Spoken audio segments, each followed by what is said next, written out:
aconteceu. E o Barba, hein? Que foi expulso do G7 após estar manguaçado. Tava manguaçado, acabou falando bobagem. Macron debochou quando ele foi retirado daquele lugar e no final ele foi vaiado, chamando de vagar e cachaceiro. E ele também surtou, porque disseram que a sua primeira-dama não poderia viajar. A mídia disse que foi por motivo de que ela não quis ir. Alguém aqui acredita nisso? O que nós sabemos é que Janja e Barba gostam muito de viajar. Mas dessa vez não deu muito certo. Afinal, o barbudo está sem prestígio algum e foi vítima de chacota. Até porque no final, quando aconteceu tudo, ele deu uma declaração dizendo que se sentiu abandonado e que o G7, a reunião, não deveria existir. Também, a jornalista que revelou o passado da Janja foi demitida e o clima esquentou.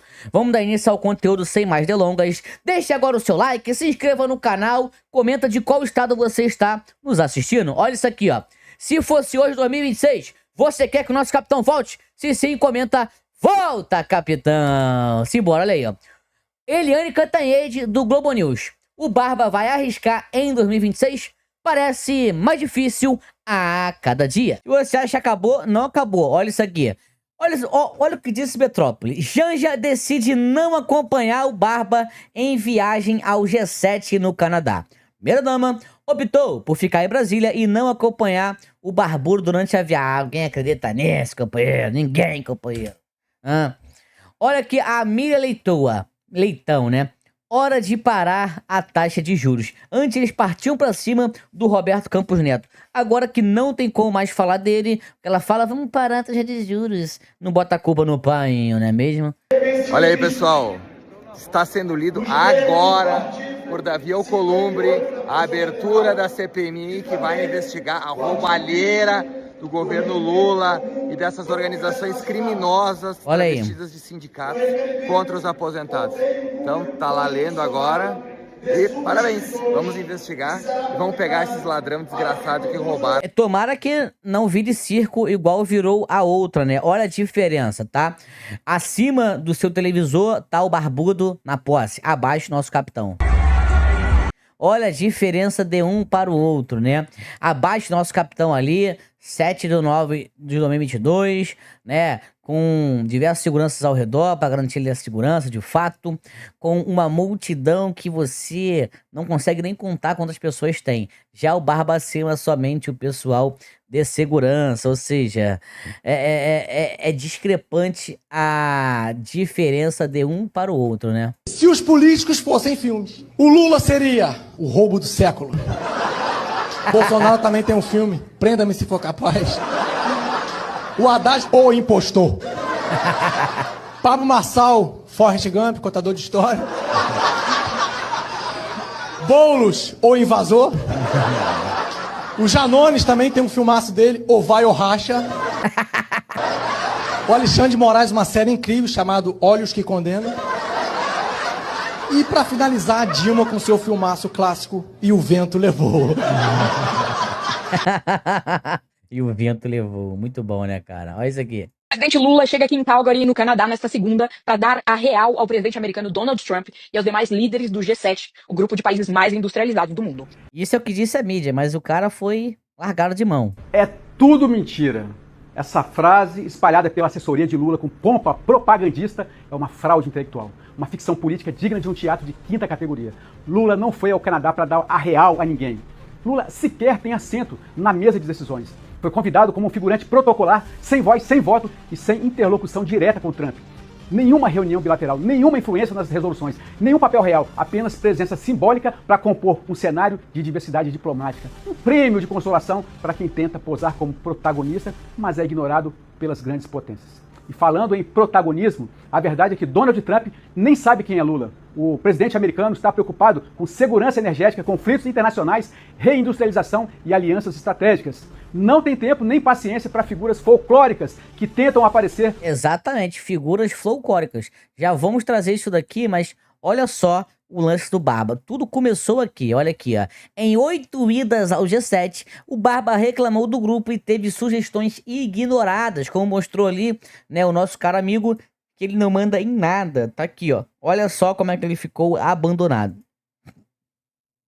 Olhando de um lado para o outro, enquanto diversos líderes estavam conversando, discutindo ali, um batendo papo com o outro, só ele ali, ó, sozinho, olhando pra caneta, né? Tá ali o Lacron, né? Macron, né? Ali ao lado, e você pensa, acabou, meu amigo? Olha isso daqui agora. Falaram que ele estava manguaçado após isso daqui, olha aí, ó. Isso. Exatamente. Veja, eu acho que o G7, no fundo, depois do G20, não há nem necessidade de existir o G7. O G20 é mais representante. Agora, é uma questão cultural. Existe desde 1975, desde a crise do petróleo. Sabe, são os primos ricos que se reúnem, eles não querem parar de se reunir. Mas eles estão no G20 e no G20 eu acho que tem mais importância, tem mais densidade humana. E aí falaram que ele estava manguaçado nessa parte aqui, olha aqui, ó. Acompanhe a legenda. Só ele causando alvoroço. Acompanhe a legenda. We wait for 1 minute for the translation. No? Does that work? Can I go? Yeah. Okay. The president has song, please.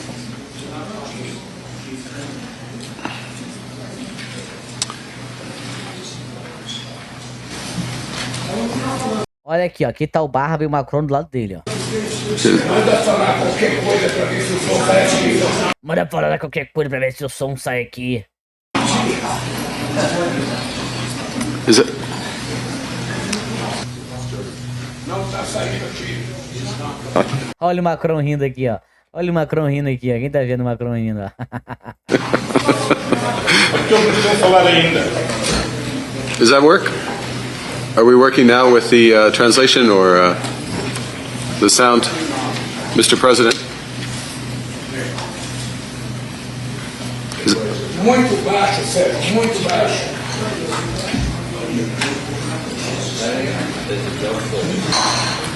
Okay. Que vergonha, cara. Todos os líderes rindo dele. Comenta aí. Pária internacional. Todo mundo rindo. Quem viu aí? Todo mundo rindo. Por que será que todo mundo ficou rindo, hein?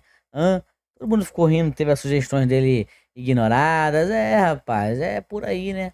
É por aí, né? E tem um pessoal aí chateado com Barba. Olha aí, ó. Até porque ela caiu na malha fina por receber salário do TTK. Olha aí, ó. Do TTK. Olha só. Acabou de chegar um papel da Receita Federal. Vocês não estão entendendo? Minha gente, o Lula descobriu que o TikTok tá pagando bem e já quer morder a porra do meu salário. Irmão, o ano acabou de começar. Hoje ainda é dia 8. E o Lula já está cobrando imposto. Sabe o que eu acho incrível desse governo? Porque o governo, ele tá tirando o pobre da pobreza. E ele tá colocando o pobre na miséria.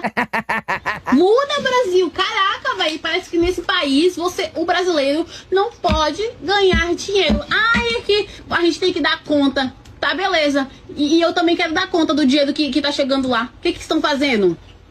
Manda um extrato pra nós aí. Pra onde está indo todo esse dinheiro? Quero também saber, Luiz, o que vocês estão fazendo aí com o dinheiro do brasileiro? Pra onde está indo esse dinheiro todo? Eu quero extrato detalhado também, boy. Acabou de chegar um papel da Receita Federal. Vocês não estão entendendo? Pois é, rapaz. O pessoal tá começando a cair na real, né?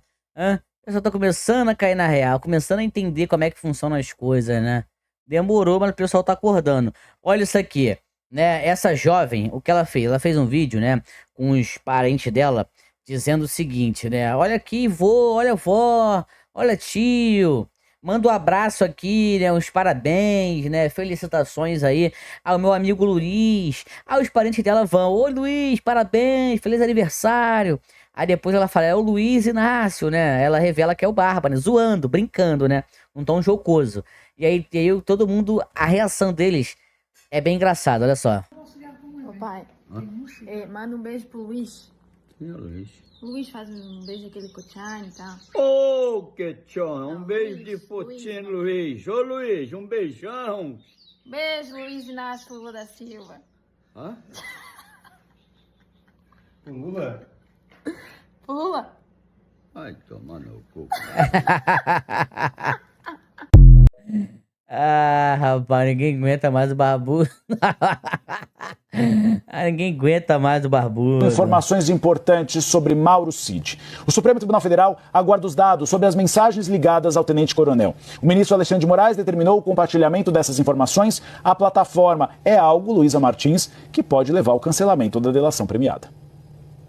Pode sim, Uribe. O ministro Alexandre de Moraes, na sexta-feira, determinou a Meta, né, que engloba ali o Instagram, a abrir esses dados, a providenciar todas as informações, todas as mensagens que teriam sido usadas por aquele perfil que é atribuído à mulher de Cid, para que o próprio delator pudesse conversar com interlocutores a respeito do seu acordo de delação. E isso foi apontado pela revista Veja, que divulgou, né, essas mensagens que teriam sido trocadas pelo ex-ajudante de ordens do ex-presidente Jair Bolsonaro, e isso Quem acha que deve ser anulado digita 1, quem não acha digita 2. significaria, na prática, um drible, né, uma burla à decisão do próprio Supremo que impedia Cid de usar as redes sociais. Então, não só ele teria usado, como teria usado um perfil que não era o dele, justamente para tentar, de alguma maneira, driblar mesmo, né, essa ordem restritiva do Supremo Tribunal Federal, e além disso teria mentido durante o interrogatório ao Supremo. Ele era o único réu que tinha o compromisso de dizer a verdade, porque ele afinal fechou um acordo de colaboração premiada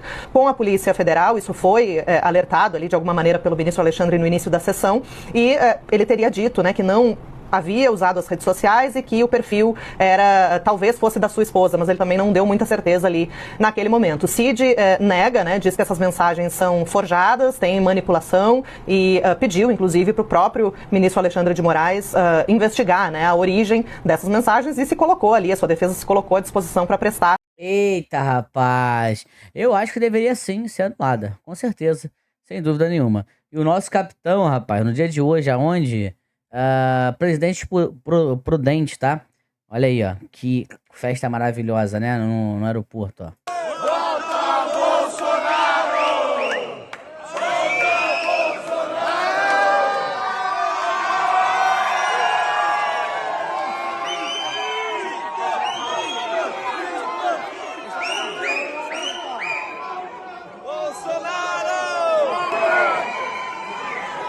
Que festa bonita. Comenta aí, volta capitão. Comenta, volta capitão. Você quer que ele volte? Até eu vou comentar.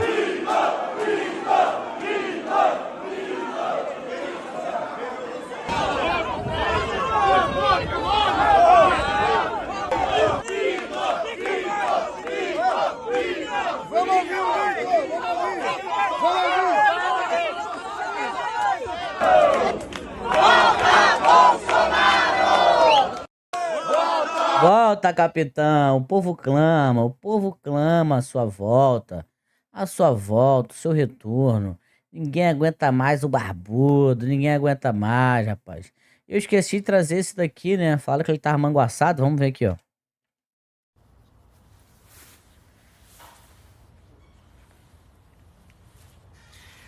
Ai, meu Deus do céu, não é possível isso. Não é possível. Agora vai ter um dinheirinho pra cachaça de todo dia. De vez do governo dar tratamento, não. Vamos dar um qualquer, porque todo mundo paga, inclusive você que tá cheio desse vídeo, e aí não vai faltar cachaça de todo dia. É isso. Ah, pelo amor de Deus. Ô, Luiz Inácio, tá advogando em casal próprio? Ah, não dá, assim não dá, né? Tenha santa paciência, esse governo aí, todo projeto de lei que a gente visa ferrar a vida de vagabundo, ele vai contra. Aposto que esse ele vai gostar, né? Será que é porque ele gosta de um Beer Night? É, um Beer Night, rapaz. Diz que ele gosta de um Beer Night, um Biribiris. Agora, olha essa situação aqui, ó. Olha essa situação aqui, ó. Requerimento de autoria da senadora Damares Alves, da deputada federal Coronel Fernanda e de outros parlamentares que requer a criação de comissão parlamentar mista de inquérito com a finalidade de investigar o mecanismo bilionário de fraudes identificado no Instituto Nacional de Seguro Social, INSS, envolvendo descontos irregulares em benefícios de aposentados e pensionistas, nos termos do artigo 58 da Constituição Federal e também do artigo 21 do Regimento Comum do Congresso Nacional. O requerimento contém o número constitucional de subscritores. Eu só espero que não seja igual a do 8/1, né? Do 8 de janeiro, né? Que o presidente era o pessoal da situação e não da oposição. Porque uma CPI é instrumento da oposição. É a oposição que investiga. Você já viu a base investigar o Barba? Ah, a base do Barba. O PT investigar o Barba, pelo amor de Deus. E será publicado para que produza seus efeitos legais. A presidência solicita aos senhores líderes partidários que indiquem os nomes dos membros dos partidos e blocos para integrarem a referida comissão, de acordo com a proporcionalidade que será enviada às lideranças de cada casa. Muito bom, presidente! Feita a leitura do requerimento, nada mais havendo a tratar.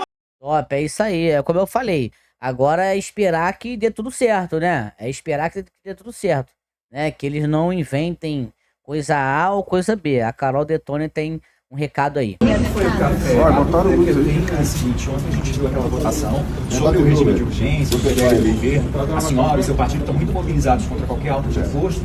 E eu sei que há um interesse de muitos parlamentares do seu partido, imagino que a senhora compartilhe, de que o mérito dessa questão seja analisado essa semana. Nesse café da manhã, o presidente acenou para essa possibilidade. Como é que foi essa conversa? Então, desde ontem nós estamos pressionando o presidente para votar ainda ontem, ele não queria ter votado bem. Como o presidente deu falava para os líderes que seria só a urgência nessa semana, amanhã de manhã vai ter reunião de líderes, onde ele provavelmente vai posicionar quanto ao mérito. Nós estamos insistindo que seja votado o mérito, porque a votação foi 346, ou seja, mostrando a vontade, sendo que tem muitos parlamentares que a gente ligou que viu que não votou, e eles queriam ter votado justamente para derrubar a questão do IOF. Então eu acredito que vai ser o encaminhamento, o presidente quer ouvir o governo, mas o governo a gente sabe, o Haddad esteve na Câmara, ele não tem no vocabulário dele corte de despesa, só tem receita. Então isso é a receita do fracasso para o Brasil. A gente precisa que o governo comece a ter responsabilidade fiscal, ouvindo a outra ministra deles de planejamento, que é a Tebet, que já sinalizou que o próximo presidente não vai conseguir governar, porque só se aumenta os gastos e despesas obrigatórias e não se fala em conter despesa, em conter gastança. Então a gente está insistindo e acredito que o presidente Hugo Mota, nessa visão de responsabilidade fiscal, está movimentando aí uma comissão especial para uma reforma administrativa que deveria ter sido iniciativa do governo e não está sendo. E com certeza vai vir com reforma administrativa. Top, é isso aí, eles vão acabar derrubando o IOF, né? Aquele aumento do IOF que nós pudemos observar aí, né? Que foi aumentado ali do nada, né? Do nada. Agora olha o recado pro Haddad, né? Chamou o Jordi e o Nicolas de Fujão, ó. O ministro Haddad ofendeu o deputado Nicolas e a mim, nos chamando de moleques, por supostamente termos fugido do debate sobre aumento de impostos e gastos que vem sendo promovido por ele. Eu prontamente respondi que moleque é ele, moleque é você. E logo em seguida ele fugiu da comissão. Hoje sai a notícia que o ministro entra de férias em meio ao debate de aumento de impostos que ele tem feito. O Brasil vive uma crise econômica gigantesca, com aumento de impostos e gastos, contas desequilibradas e o ministro fugindo de férias. É ou não é um moleque fujão? É ou não é um moleque fujão? Rapaz, chamou de moleque fujão ali, hein? E o filho do Gilson Machado tem um recado aqui, ó. Olha aí. Olha a tela, editor. Hoje eu acho que eu vou falar aqui o discurso mais importante que eu vou falar na minha história como vereador do Recife. Hoje eu não vou falar como vereador, não. Hoje eu vou falar como filho. Um filho que teve seu pai arrancado de casa na sexta-feira de manhã. Meu pai foi preso, vereadores. Meu pai foi preso sem roubar, sem matar, sem crime de corrupção, sem roubar velhinho do INSS. Meu pai, como os senhores sabem, nunca foi político, sempre ganhou a vida com o trabalho. Homem íntegro, de família íntegra, que construiu solo firme aqui em Pernambuco. Foi preso os demais vereadores por uma perseguição política, uma perseguição sem prova nenhuma contra meu pai. Alegaram que ele tentou tirar um passaporte português para Mauro Cid, quando na verdade ele estava tirando a renovação do passaporte do meu avô, seu pai de 85 anos, anos. Vocês têm noção do que a gente tá vivendo no nosso país agora? Não sou eu que estou dizendo, demais vereadores. Meu pai foi preso injustamente. É só abrir a CNN, o UOL e demais noticiários. Uma perseguição, vereadores. Desesperada. A narrativa de Mauro Cid caiu, ele mentiu no julgamento. E agora, o ministro Alexandre de Moraes está buscando todos os aliados de Bolsonaro para tentar incriminar. Mas mexeram com o cara errado. Esse daqui, ó, é um homem íntegro, de bem, que é reconhecido pelo seu trabalho, não só no Brasil, mas mundo afora. A realidade, vereadores, é que a gente tem esse texto aqui, mas eu poderia jogar a Constituição. É isso que o ministro Alexandre de Moraes faz no nosso país. Ele pega a Constituição brasileira e rasga. Ele hoje tá se achando o ditador do Brasil, demais vereadores. Discurso muito forte, muito bonito do filho do Gilson, né? E eu, como filho, como quem tá sofrendo com as decisões do ministro Alexandre de Moraes, fico muito triste. Por quê? O ministro, ele esquece que atrás dessa prisão ilegal do meu pai, tem meu avô, homem de bem de 85 anos, vereadores, que acabou de perder sua esposa, mãe de meu pai, tem nem um ano. Imaginem como meu avô ficou ao saber dessa notícia. Atrás do meu pai, vereadores, tem minha mãe, sua esposa, que tá lutando. Dá pra ver que a voz dele ficou embargada, né? Ele tá emocionado. Não é pra menos também, né? Dá pra entender. Contra uma depressão profunda há mais de 2 anos pelas perseguições que ela havia do ministro Alexandre de Moraes. Todos os aliados e seus amigos estavam sendo presos e ela estava com medo que esse dia chegasse no meu pai. E chegou, demais vereadores. Eu não sei se os senhores sabem, mas eu, filho de doutora Sarita, já tive que socorrer minha mãe por causa da depressão. Não existe nada pior. Nós estamos vivendo um tempo sombrio nesse país. Sombrio. De imediato agradeço a Deus por ter soltado meu pai. Não importa do partido que os senhores sejam. Eu recebi ligação de todos os partidos. Essa prisão foi muito injusta. E também, ele esquece que tem um filho. Um filho que, ao contrário do ministro do STF, que não teve um voto sequer, teve 16.095 votos de pessoas que acreditaram no legado do meu pai. Meu pai nunca cometeu um crime sequer. E mesmo assim, foi preso pela ditadura do STF. Foi tão injusta a prisão que soltaram ele no mesmo dia, senhor presidente. Mas eu queria só um tempinho extra porque eu preciso falar isso. Soltaram ele, mas botaram 5 medidas cautelares. Ele não pode sair de Recife, vereadores. Detalhe, meu pai mora em Jaboatão dos Guararapes. Ele não pode ir pro show da banda dele, ele é empresário do setor de forró. A gente tá no São João, vereadores. Ele tem mais de 10 shows marcados. Ele não pode falar com o presidente Bolsonaro. Retiraram o passaporte dele sem ter cometido um crime sequer. Pra Alexandre de Moraes, primeiro se prende, depois se investiga. E até hoje, vereadores, eu não tive acesso ao processo de prisão do meu pai. O advogado não teve acesso ao processo de prisão do meu pai. Vocês têm noção do que é isso? Agora pegaram o celular dele, pegaram o passaporte, e como ele não teve acesso, podem estar plantando provas contra ele. Vocês concordam? Então que tipo de país é esse? Obrigado pelo tempo, senhor presidente. Quero mais uma vez agradecer os demais vereadores que me ligaram. Agradecer. Comenta uma mensagem de apoio aí ao filho do Gilson. Me esqueci o nome dele, tá? Pessoal, nosso vídeo foi esse. Muito obrigado pela presença de cada um de vocês. Comenta, eu assisti ao vídeo todo. Vocês que chegaram até o final de mais um vídeo. Fui, valeu!